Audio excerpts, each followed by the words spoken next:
Welcome again to SSE with Mazhar. In this lecture, we are going to learn how to introduce yourself in English.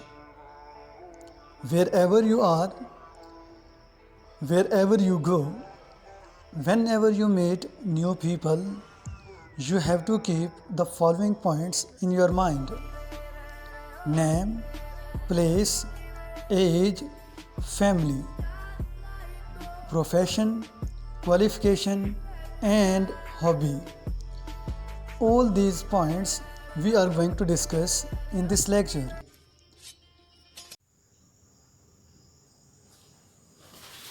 Bismillahirrahmanirrahim. Rabbi zidni ilma. Dear friends, I hope that you all are fine by the grace of Allah Almighty. Again, simple and smart English with Mazhar. आज आपका पहला lecture how to introduce yourself in English.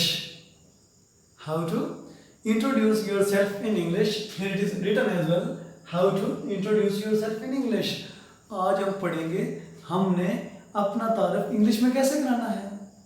और एक चीज़ याद रखिएगा, आपने सुना होगा, first impression is the last impression. सुना है ना, first impression is the last impression. अब एक और बात सुन लीजिएगा कि एक दो राइटर्स हैं, एक अमेरिकन एंड दूसरा भी American, Oscar Wilde and will Roger. ये कोड जो है उन दोनों से एसोसिएट की जाती है कि you never get a second chance to make a first impression. You never get a second chance to make your first impression. This is what which you have to keep in your mind. और बात क्या होता है कि you only get one chance to make first impression. बहुत का situation ऐसी आ जाती है कि आपको मौका ही एक मिलता है अपना फर्स्ट इंप्रेशन बनाने के लिए. अपना फर्स्ट इंप्रेशन, ये याद रखिएगा कि आपने किसी इनके गहराई में नहीं आना, जस्ट सिंपल अपना इंट्रोडक्शन कराना है. और जब आपसे पूछते हैं कि इंट्रोड्यूस योरसेल्फ, और अक्सर ये चीज़ देखी गई है कि जब कहा जाता है इंट्रोड्यूस योरसेल्फ, नाम बताते हैं और चुप करके बैठ जाते हैं. नहीं, आपने नाम के साथ काफ़ी और सारी चीज़ें बतानी चाहिए आपको, और बताएंगे और बतानी होती हैं. अब वो कौन सी चीज़ें हैं, आज सीख लीजिए अच्छे तरीके से कि आपने अपना इंट्रोडक्शन कैसे कराना है. ये सबसे बेसिक लेवल का इंट्रोडक्शन आपको सिखाने की कोशिश करूँगा, और होप सो आप ये वीडियो स्टार्ट से लेकर एंड तक देखेंगे. और जब आप स्टार्ट से एंड तक देखते जाएंगे, और जब ये वीडियो एंड होगी आपको अपना तारीफ कराना इंग्लिश में आ जाएगा. आप सीख चुके होंगे, बाद में प्रैक्टिस करना आपका काम है ना, राइट. और प्रैक्टिस आप कर लेंगे इंशाल्लाह. अब देखें, मेरे साथ भी आप प्रैक्टिस करेंगे. सबसे पहले देखें how to introduce yourself in English, कि आपने इंग्लिश में तारीफ कैसे कराना है. देखिए, सबसे पहले यहाँ पे मैं एक चीज लिख देता हूँ फर्स्ट में नेम. क्या लिख देता हूँ, नेम. नेम मैंने लिख दिया. आपसे पूछ सकता है, कैसे पूछेगा आपसे नाम, बता सकते हैं आप इसे. आपसे पूछेगा what's your name, may I know your name. Question answer की शुरू में पूछेगा तो ऐसे ही पूछेगा ना, मे आई नो योर नेम या व्हाट्स योर नेम. लेकिन अगर आपसे सिर्फ इतना पूछे इंट्रोड्यूस योरसेल्फ, फिर आपने सिर्फ नाम नहीं बताना बल्कि पूरी डिटेल बतानी होगी. आपने नाम के साथ आपने एडिशनल इन्फॉर्मेशन भी देनी होती है, एक्स्ट्रा इन्फॉर्मेशन भी देनी होती है. लेकिन अगर आपसे सिर्फ इतना पूछे व्हाट्स योर नेम या may I know your name, what's your good name, तो फिर आप क्या करें, अच्छे अंदाज में क्या बता दें. आप नेम के लिए कौन सी एक्सप्रेशन यूज कर सकते हैं. एक तो बहुत हमारा फॉर्मल एक्सप्रेशन है, माई नेम इज. ये छोटे बच्चों से कोई पूछे तो they are also able to tell. If you ask them what's your name, they will say my name is, after that they will mention their name, right. उसके बाद आप इसको इस तरह बता सकते हैं, आई एम, आगे आपका नाम आ जाएगा. और उसके बाद आप इसको इस तरीके से बता सकते हैं, दिस इज, आगे आपका नाम. आप इसको इस तरीके से बता सकते हैं, इट्स मी, आगे आपका नाम. और बॉस बाद आप ये भी कह सकते हैं दे कॉल मी, आगे आपका क्या आ जाएगा नाम। लेकिन इसमें शर्त है, कुछ कंडीशंस हैं। अगर आप अपने रिलेटिव्स के साथ बात कर रहे हैं, अपने फैमिली मेम्बर्स के साथ बात कर रहे हैं, अपने दोस्तों के साथ बात कर रहे हैं, तो ये एक्सप्रेशन आप यूज कर सकते हैं। ये दो एक्सप्रेशन ज़्यादातर हम दोस्तों के साथ या फिर रिलेटिव्स के साथ या फिर मेंबर्स ऑफ फैमिली के साथ यूज़ करते हैं, राइट। ये 3 प्रोफेशंस हैं, जहाँ दिल करे जहाँ चाहे आप इस्तेमाल कर सकते हैं, राइट। तो ये आपका क्या है नाम बताने का तरीकाकार। माई नेम इज आगे क्या आ जाएगा नाम आपका आ जाएगा। आई एम आगे क्या आ जाएगा नाम आ जाएगा आपका। दिस इज आगे नाम आ जाएगा आपका। इट्स मी आगे नाम आ जाएगा आपका। दे कॉल मी आगे नाम आ जाएगा आपका, राइट। ये चीज़ याद रखनी है। दूसरे नंबर पे लेट्स सपोज इफ एनी बड़ी question you what's your father name, तो फिर आपने क्या बताना होगा, अपना नाम बताने के बाद आपने अपने अब्बू जी का नाम बता देना है। उसके 2 तरीकाकार हैं, आप सेपरेटली बता सकते हैं माई फादर नेम इज, आगे आपके अब्बू जी का नाम आ जाएगा। लेकिन अगर आप इसके साथ ही उसको ऐड करना चाहें तो यहाँ पे क्या हो जाएगा सन ऑफ, या फिर अगर कोई कुड़ी है तो फिर क्या आ जाएगा डॉटर ऑफ, सन ऑफ और डॉटर ऑफ, राइट। तो आगे क्या आ जाएगा आपके अब्बू जी का नाम आ जाएगा, राइट। और उसके बाद ये 2 चीजें जानने के बाद आपकी एक चीज आ जाती है प्लेस। क्या आ जाती है प्लेस। प्लेस का मतलब क्या होता है जगह। अब इसको बड़े अच्छे अंदाज में बता सकते हैं आप। प्लेस बताने का सबसे बेहतरीन तरीकाकार आज आपको सिखाने जा रहा हूं कि प्लेस से मुराद होता है जगह। इनके मतलब यह है कि अगर आपसे पूछेगा प्लेस के बारे में, इट मीन्स कि वो आपसे पूछेगा कि आप कहाँ रहते हैं, आप किस जगह से हैं। वो सवाल ये कर सकता है आपसे where are you from, where do you live, where are you from, where do you live. आप कहाँ रहते हैं, आप कहाँ से हैं, फिर बताना कैसे है आपने। अब इस चीज़ को भी समझना होगा। जिस तरह हमने नाम बताया है, अब यहाँ पे देखें number 1, number 2, number 3, number 4, number 5, जितना मर्जी कर ले आप। इसको एक्सपेंड मजीद भी एक्सपेंड किया जा सकता है, लेकिन मैं यहाँ पे रूल बताने जा रहा हूँ, फार्मूला बताने जा रहा हूँ कि आप कहीं पे भी हों आप अपनी जगह आसानी बता सकें। व्हाट इज दैट, वो क्या है। Place, where are you from. अगर आप अपने जहाँ पे पैदा हुए, जहाँ पे रह रहे हैं, उसी एरिया के इर्द गिर्द किसी विलेज में हैं, तो आपसे कोई पूछता है कि वेयर आर यू फ्रॉम, तो वहाँ पे आपको पाकिस्तान नहीं कहना पड़ेगा, आज़ाद कश्मीर नहीं कहना पड़ेगा, बल्कि सीधा सीधा आपको अपना विलेज बताना पड़ेगा। क्योंकि उस एरियाज में जितने भी विलेज होते हैं वो तकरीबन कोई ना कोई जानता होता है। लेकिन उस वक्त अगर कोई पूछेगा उसको सिर्फ ये नहीं पता होगा कि आपके गाँव का नाम क्या है, आपके विलेज का नाम क्या है। वहाँ में सिंपली आप क्या बता दें आई एम फ्रॉम फलाना विलेज, राइट। उसके बाद दूसरी चीज़ प्लेस के बारे में क्या आ सकती है कि आपसे पूछा जाए वेयर आर यू फ्रॉम। अगर आपका डिस्ट्रिक्ट और है, फिर आप किसी दूसरे डिस्ट्रिक्ट में रह रहे हैं, जिस तरह अभी आज़ाद कश्मीर में बेशुमार डिस्ट्रिक्ट्स हैं, इनके 10 हैं। तो आप अगर डिस्ट्रिक्ट भिम्बर से मीरपुर में हैं या मीरपुर से किसी और डिस्ट्रिक्ट में हैं, तो फिर आप कह सकते हैं basically I am from district Bhimber, currently I am staying या I am living in Mirpur Azad Kashmir, right. This is what which you have to keep in your mind, right, कि आप बेसिकली कहाँ से हैं, भिम्बर से हैं, बट करंटली आप कहाँ रह रहे हैं, मीरपुर आज़ाद कश्मीर में रह रहे हैं।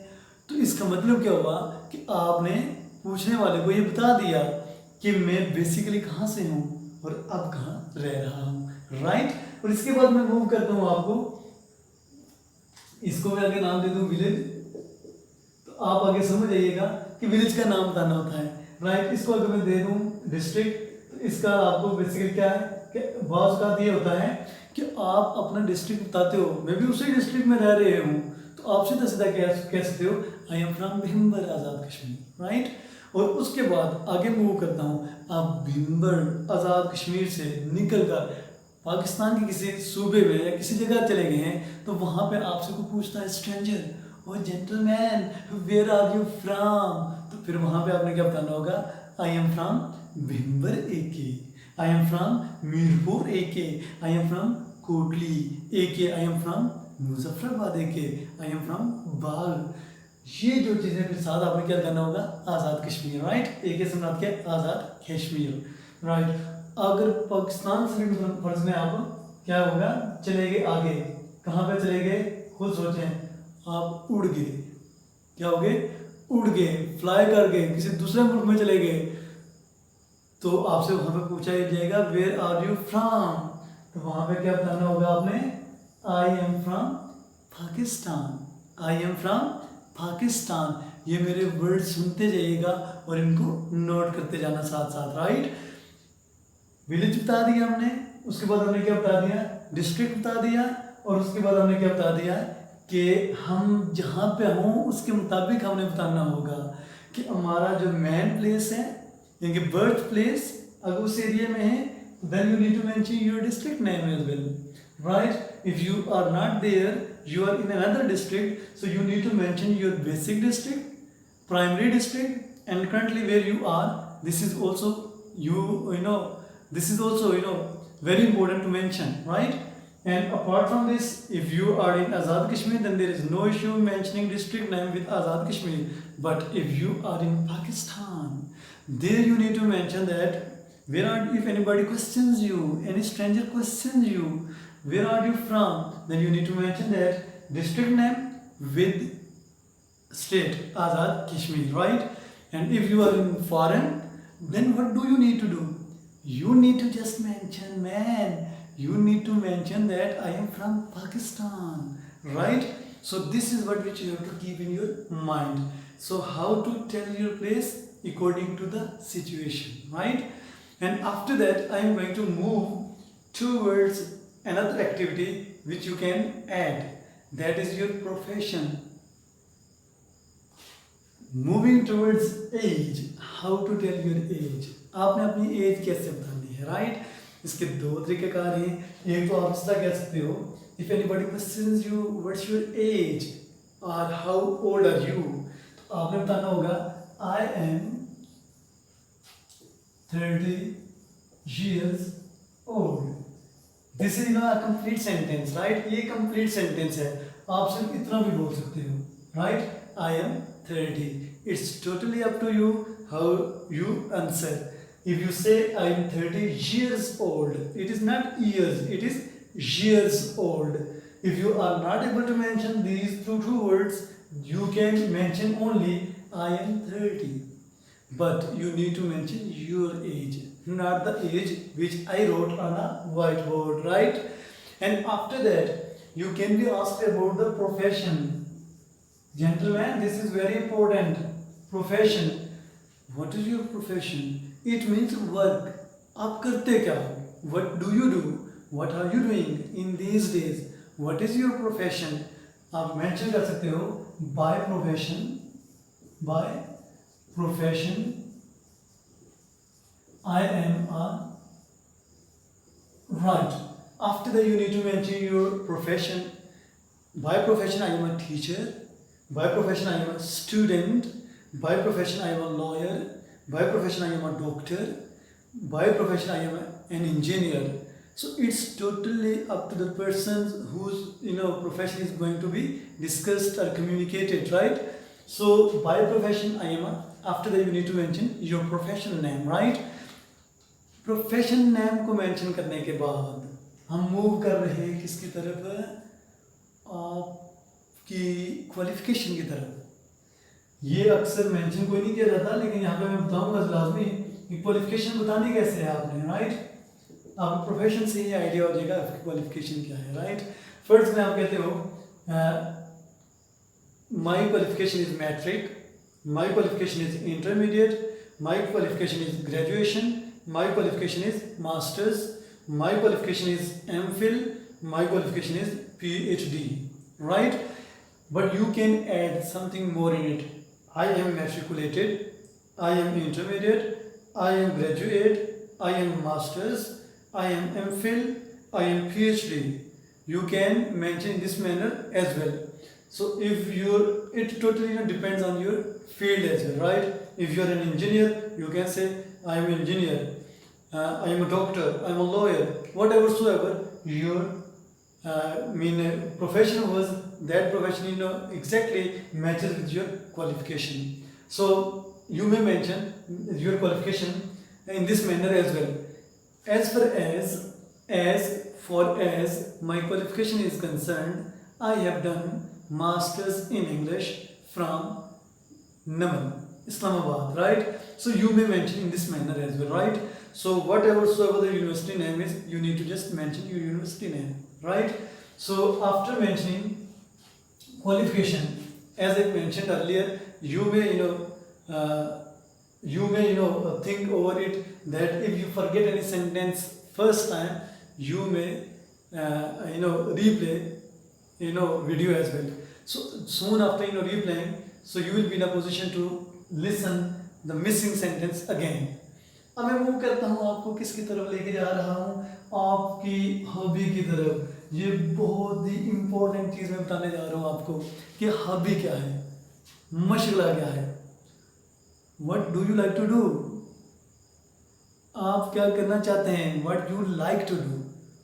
आपको क्या करना पसंद है, क्योंकि आपका मशगला क्या है, आप कौन सा काम शौक से करते हो, आपका दिल करता है मैं ये काम करूं. वो कौन सा काम है जो आप काम करते हैं, इंजॉय भी करते हैं, मज़े भी लेते हैं, खुश भी होते हैं, वो कौन से काम हैं. आप देखते हैं कि हॉबी बेसिकली होता क्या है. Hobby is an activity which we carry out in our free time, in our leisure time. Leisure time is free time, right? So that is called basically hobby. हम क्यों करते हैं? For joy, खुशी के लिए. For pleasure time. Leisure time is pleasure time. Leisure time is pleasure time कैसे? आपका जो दिल करता है, जो काम करना पसंद है, आप वो करते हो. आप कहते हो I love to watch movies. I love to play piano. I love to play cricket. I love to read books. जो दिल करे वो क्या बता दे. मैं इस तरीके से बता सकते हैं आप. My hobby is playing cricket. Whatever soever your hobby is, it doesn't mean that if your hobby is playing cricket, it means it is your hobby, not for every person, right? So it totally depends on your hobby. Whatever soever you like to do in your free time, that is called basically your hobby. Hope so कि यहाँ तक आपको चीज़ समझ आ गई होगी. ये था हमारा बेसिक इंट्रो कि आपने फर्स्ट टाइम किसी भी जगह जाना है, particularly for the students who are learning English language, who are in new places, so they know how to introduce themselves, right? And sometimes extra information is taken by the person. That is totally up to you. How do you tackle that? That can be about your family. How many members of family do you have? How many bros do you have? How many sisters do you have? How many kids do you have? Such kind of questions can be asked, but you must have answers. इंशाल्लाह हम next video में इंशाल्लाह एक नए lecture के साथ आएंगे. Hope so इस लेक्चर को आपने इंजॉय किया होगा और आप सीख जाएंगे इंशाल्लाह. ये जो लेक्चर था ये बहुत ही आसान लफ्ज़ों में दिया गया है, जैसा कि आप टाइटल से जान सकते हैं, simple and smart English with Mazhar. आज के लेक्चर को मैं यहाँ पे वाइंड अप करता हूँ. आप मुंतज़िर रहिएगा मेरे नेक्स्ट वीडियो के. उम्मीद है कि आप इस वीडियो को स्टार्ट से लेकर एंड तक बार बार देखेंगे और अपना इंट्रोडक्शन सीख जाएंगे. जब भी कभी कोई आपको बुलाए कि आप अपना तारीफ़ करो, तो ये पॉइंट्स अगर आपके जहन में हुए तो आप फ़ौरन अपना इंट्रो करा देंगे. There is no problem for you. Hope so you have understood my lecture.